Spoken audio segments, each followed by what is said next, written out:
So welcome back everybody, and having discussed Ivan Boland, we're now going to turn to the poetry of Seamus Heaney. Just to say a few things about Seamus Heaney. Seamus was born in 1939. He was born into a rural farming background in Northern Ireland. We got to remember that Northern Ireland was separated from the rest of Ireland by a border which had been established in 1921. And Northern Ireland remained part of the United Kingdom, while the rest of Ireland became an independent country.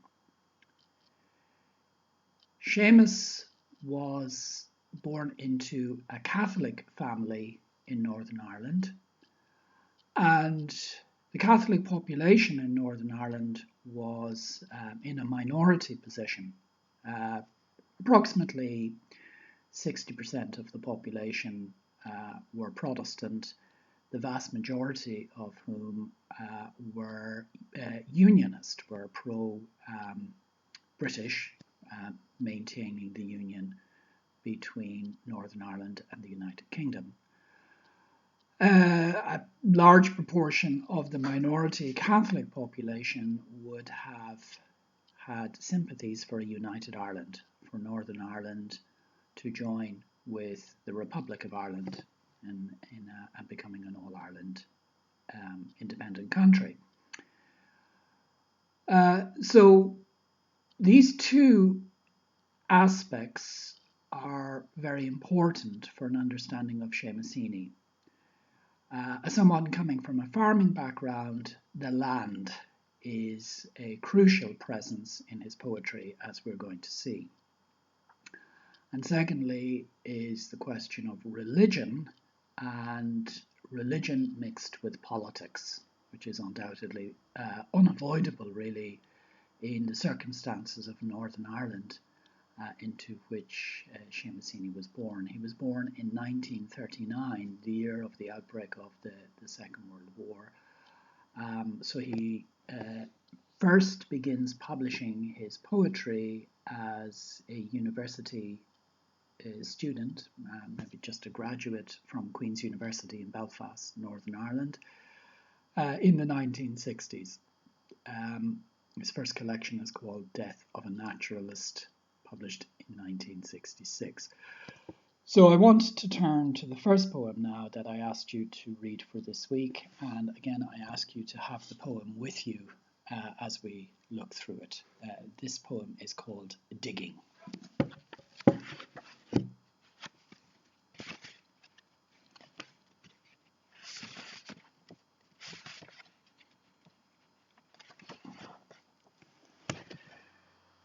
Digging. Between my finger and my thumb, the squat pen rests snug as a gun. Under my window, a clean rasping sound when the spade sinks into gravelly ground. My father digging. I look down till his straining rump among the flower beds bends low, comes up 20 years away, stooping in rhythm through potato drills where he was digging. So let's just reflect for a moment on that opening verse. What you see there is Heaney recollecting his rural farming upbringing. And he is aware that his poem is an instrument of expressing that experience. But it's also something that removes him from the experience, as we will see later in the poem.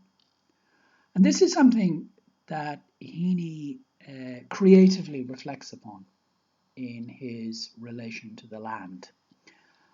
How, in one sense, poetry becomes the medium for expressing a man's relation to the land. But also poetry is a sign of man's removal from the land. The other thing that we ought to think about in this poem is this whole idea of continuity through fatherhood.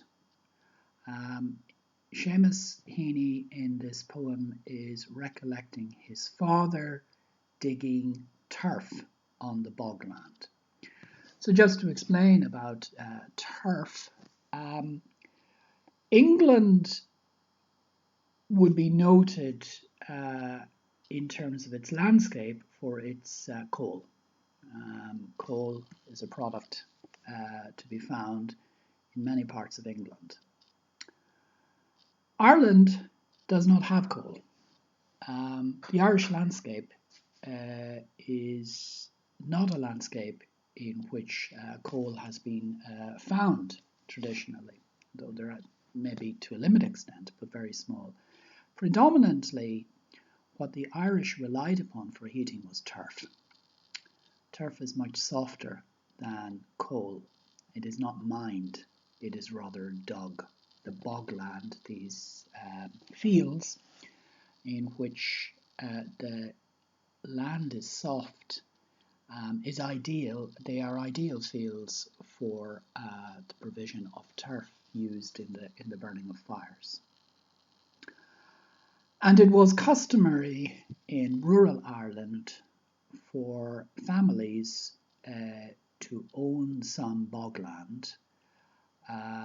During the summer months, these fields were dug up for the turf, which was then kept over the winter period for farming. So this is what Heaney is reflecting upon in this particular poem. As you can see in the poem, the image there is of a man who is not actually participating in the digging but observing it. And this is something that we will see as a recurring theme in Seamus Heaney's poetry.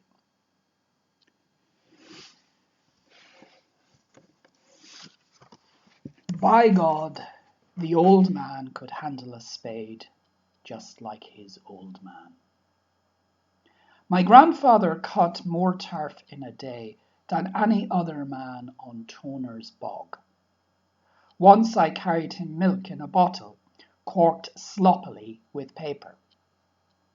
He straightened up to drink it, then fell to right away, nicking and slicing neatly, heaving sods over his shoulder, going down and down for the good turf, digging. Note what I said, continuity. By God, the old man could handle a spade. The old man, his father, just like his old man, his father's father, his grandfather. So this suggests a strong sense of continuity, family continuity, ancestral continuity associated with the land. Note also their family ownership of bogland. Toner's bog. My grandfather cut more turf in a day than any other man on Toner's bog. Toner would be the name of a family, the Toner family, who would have owned a plot of land, a plot of bogland. And permission would have been required from neighbours to cut the turf off that bog.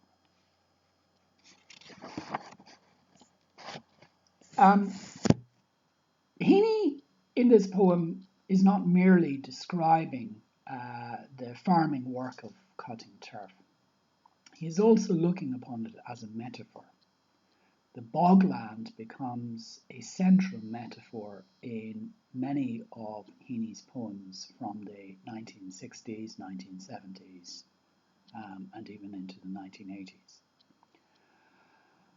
1980s. Because for Heaney, it is a very powerful image of what he is trying to do as a poet. That is to delve into the deep earth of the bog cutters. He too is delving into the inner world of the self, the exploration of identity and selfhood, the work of poetry. But in engaging in that exploration, he is drawing upon the imagery of working the land, and particularly the bog land. So the bog becomes, for Heaney, a metaphor for his own poetical activity, his own discovery, digging into himself, as it were, as a poet. This is where the image gains its strength. And then he concludes the poem, between my finger and my thumb, the squat pen rests, I'll dig with it. So he is exchanging the shovel or the spade that his father and grandfather would have used for digging the turf for a pen, the pen that he will use for writing poetry and digging into the inner recesses of the mind and so on. Now, the first thing I would like you to reflect upon here is how this representation of the land compares with Evan Boland. This concentration on bogland seems to me to be doing something quite different to what Evan Boland is doing in her poetry, where there is a wide range of references to different trees, different flowers, birds, and so on. This is not something that we find in Heaney.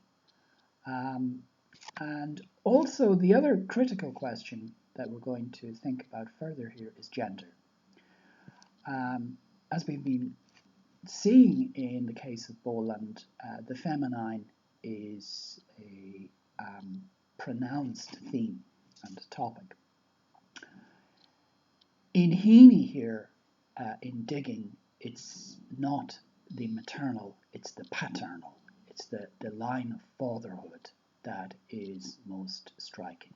So that's something I would like you to think about in relation to how the Irish landscape, land, is being represented in different ways by these two poets who were effectively contemporaries of one another. Boland, born in Dublin, Heaney, born in County Derry in Northern Ireland, but growing up, coming onto the scene, beginning to publish their poetry in the 1960s, more or less at the same time. The second poem I want to turn to is a poem called The Tollund Man. And this is from a collection of poems called Wintering Out that Heaney published in 1972.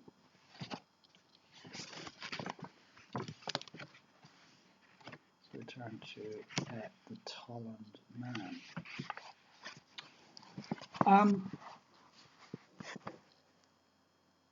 There are two critical pieces of information for the understanding of this poem, background information. The first of all, first piece of information was a book that was published in the 1960s by an archaeologist called P.V. Glob. Let's do that name.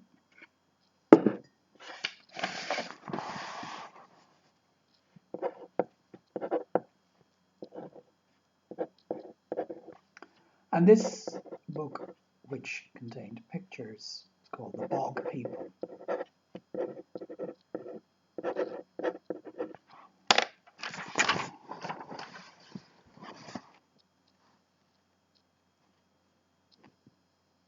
There we have it, yeah. P.V. Glob, The Bog People.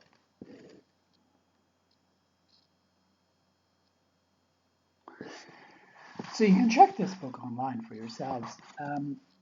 During the 1950s and I think early 1960s, there were the discoveries of bodies in bogs in Denmark, in boglands in Denmark. And two things that were unique about these bodies. First of all, was that these bodies were really old. Bogland has preservation qualities. It's possible to preserve items, even human bodies, in boglands over very, very long periods of time, hundreds, even 1,000 years. Secondly, it appears that these people who were buried in the bogs were the victims of sacrifices, of tribal sacrifices.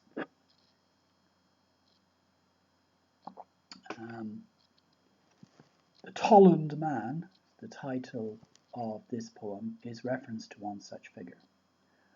A person who seems to have been at one point sacrificed. Sacrificed to who or to what? Sacrificed to the land, buried in the land considered to be a goddess. So I'd ask you to think about that again in contrast or comparison with Evan Boland, the making of an Irish goddess. But here it's quite different in Heaney's poem. The approach to this question of the land as goddess, the spirit of the land as goddess, and the fact that the sacrifices are sacrifices of victims who are then buried in bogland. And Heaney, as somebody very accustomed to bogland in his native county Derry, his father had worked on bogland, would have been immediately drawn to this. So that is the first context that's crucially important to an understanding of this poem. The second context is political violence in Northern Ireland. I'm not going to go into the long and complicated history of the outbreak of political violence in Northern Ireland, except to say this, that it essentially happened from the beginning of the late 1960s.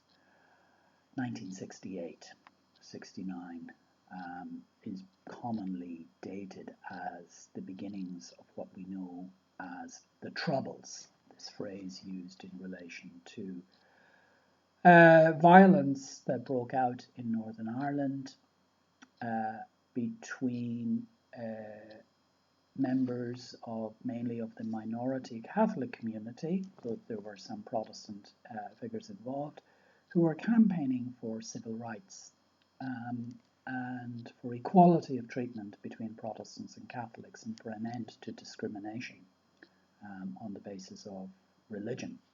There was religious discrimination against the Catholic minority in Northern Ireland. It was complicated by the fact that there was still a militant movement, a militant desire for the end of the Union and for Northern Ireland to be brought into a united Ireland. And this led to major conflict between the police and the Catholic nationalist minority population, eventually leading to the British government sending in the British Army, leading to conflict between the British Army and the paramilitary group, which re-emerged after having been silent for a long, long time, known as the Irish Republican Army, this paramilitary guerrilla army in Northern Ireland. And this led to over 35 years, really, of ongoing civil unrest, violence and conflict. So those are the two things I would like you to think about, the bog people and also the political violence that has broken out in Northern Ireland at the end of the 60s. I mentioned 1972 as the year in which this poem was published in the collection Wintering Out. 1972 was in fact the most violent year of the conflict in Northern Ireland, and you can find lots of information about this online. The Tollund Man. Someday I will go to Aarhus to see his peaked brown head, the mild pods of his eyelids, his pointed skin cap. In the flat country nearby, where they dug him out, his last gruel of winter seeds caked in his stomach, naked except for the cap, noose, and girdle. I will stand a long time, bridegroom to the goddess. What he is pointing to here in those opening verses is the preservation of the body. The flat country where he had been dug out is, of course, reference to the Netherlands, the flatlands of Denmark, not the Netherlands, rather, of Denmark, where he had been discovered, this Tollund man, this man discovered in Tollund. The goddess here is the land, and the bridegroom is the man who has been sacrificed to the land. So I would ask you to think about the gender question here in relation to Heaney's perspective on the human relation to the natural world in ancient times.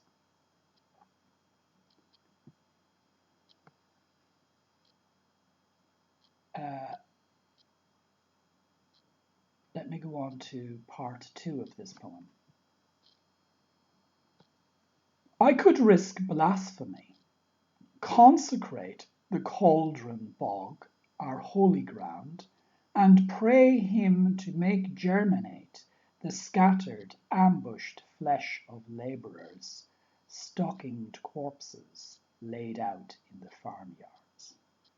Telltale skin and teeth flecking the sleepers of 4 young brothers trailed for miles along the lines. I could risk blasphemy. Heaney here is pointing to his Catholic background, but also pointing to the fact that prior to the arrival of Christianity in Ireland, Ireland was a pagan country with pagan Celtic spirituality. And this relation between the ancient pagan worship of the land and the later Christian worship of Christ, God, the Son of God, is something that at times Heaney struggles with. Perhaps struggles is too strong a word, but he is conscious of the fact that to judge the buried body as sacred is a complicated procedure for someone from a Catholic upbringing, because this body was part of a pagan rite, a pagan ritual, not a Christian one. So I could risk blasphemy and consecrate the cauldron bog, our holy ground.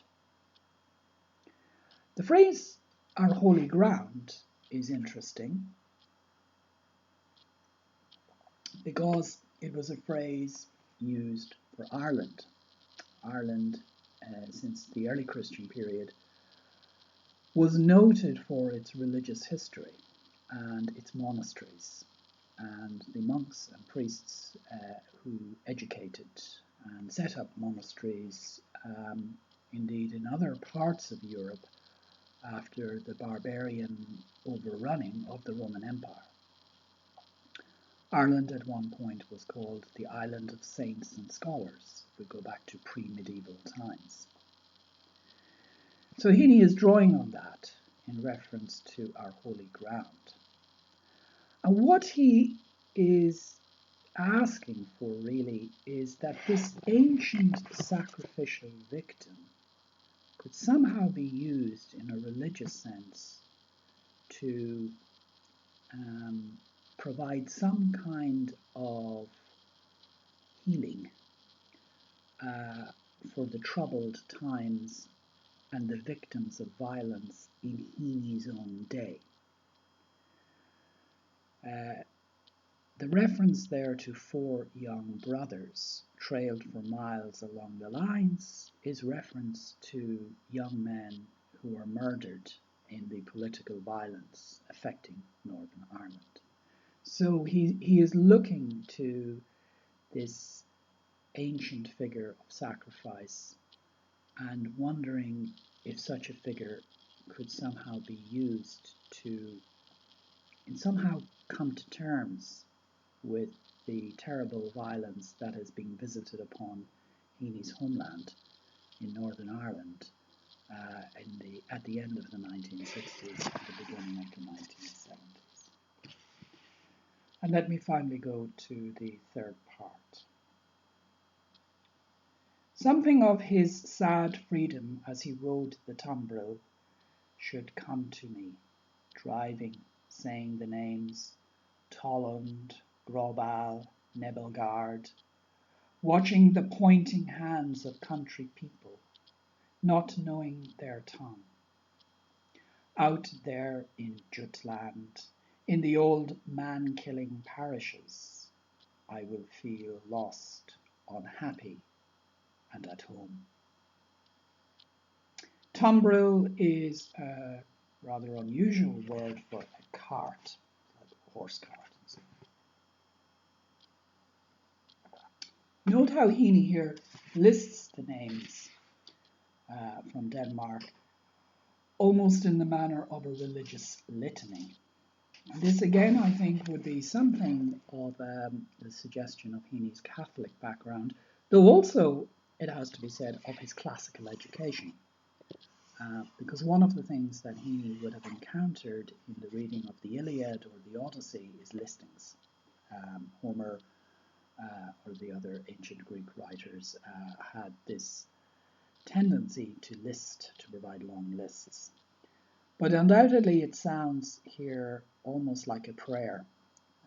And the prayer that comes to mind in this instance is that of the rosary in the Catholic tradition.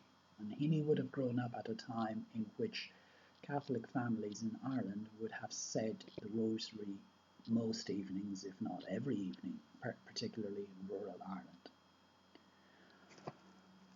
But note the imagery that he uses in the very last verse. The old man-killing parishes is both a looking back to an ancient time of sacrificial killing, but also carries a strong allusion, reference to the Ulster of Heaney's own time, in which people are being killed, men are being killed in small villages and towns, sometimes in the most barbaric way during his lifetime.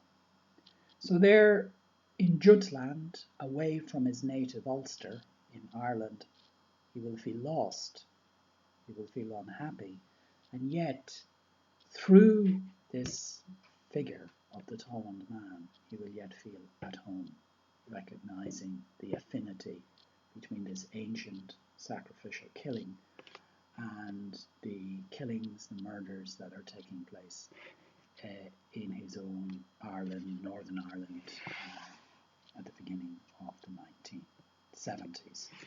Okay, I will stop that and continue with Heaney in another video.